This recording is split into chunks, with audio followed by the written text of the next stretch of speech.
So welcome to all. I'm Hadas Wiseman. I'm professor at the Faculty of Education and director of the Strochlitz Institute for Holocaust Research at University of Haifa.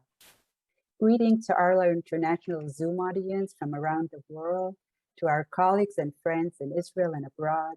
A special hello to our current graduate students of the Wiseman International MA program in Holocaust Studies at the University of Haifa, and to our alumni from over 25 countries. Thank you all for joining us.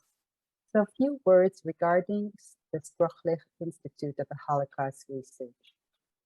The Strochlitz Institute of Holocaust Research is named in the memory of Shlomo Zalman and Shoshana Strochlitz, the parents of Zygmunt Strochlitz.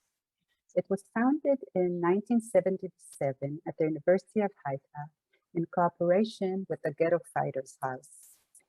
When it was established in 1977, this was only 5 years after the University of Haifa was declared as an independent university.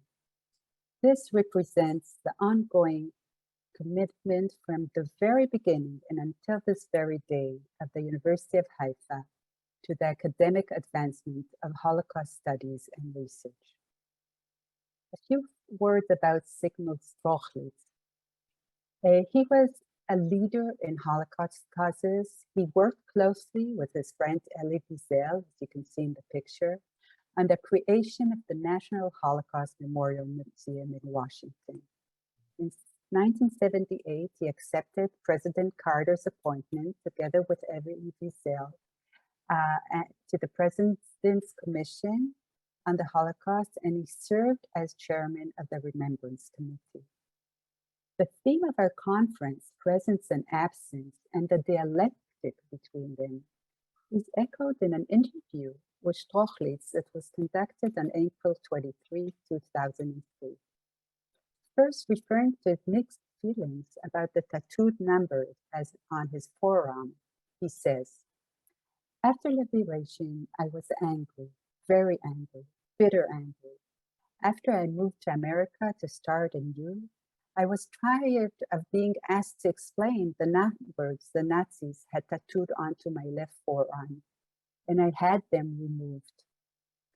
55 years later, Strochlitz said in an interview that he's now determined to remember. He even wishes he had kept a number on his arm, but he hasn't forgotten it. 132-467, he says. Second, at the end of the interview, Strochlitz expresses the issue of absence and presence beyond the era of the witness in the following words: "When all survivors fade away and the personal testimony fades away, it will be more difficult to remember." He adds, "Thank God the museum was built." So since Zygmunt Strochlitz voiced his concern that personal testimony will fade away, this has become even more pressing as we face what is referred to and is the topic of our first panel, the looming aftermath of living witnesses.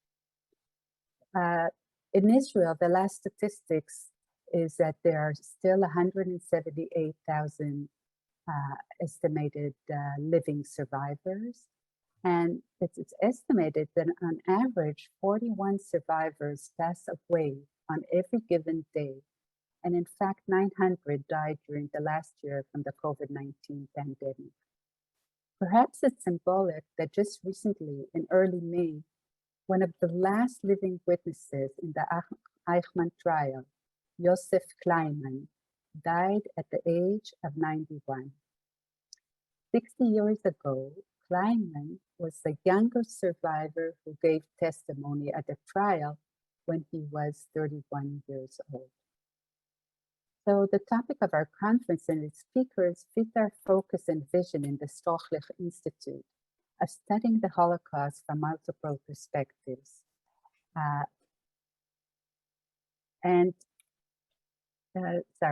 Including psychology, anthropology, communication, media, and other related disciplines. When we met at the new academic team of the Strochlitz Institute to plan this conference, it became apparent that this is a key thing that we would like to explore together. And this is what we're doing today in this conference. So just before we start, I'd just like to especially acknowledge Professor Arya Kochavi, who served as the director of Strochlitz Institute for many years and is currently head of the Wiseman International Center of Holocaust Research and Education, and also to thank Professor Ido Yitzhaki, Vice President and Dean of Research, for his support of the interdisciplinary direction of the Institute. And I already thanked Yoav.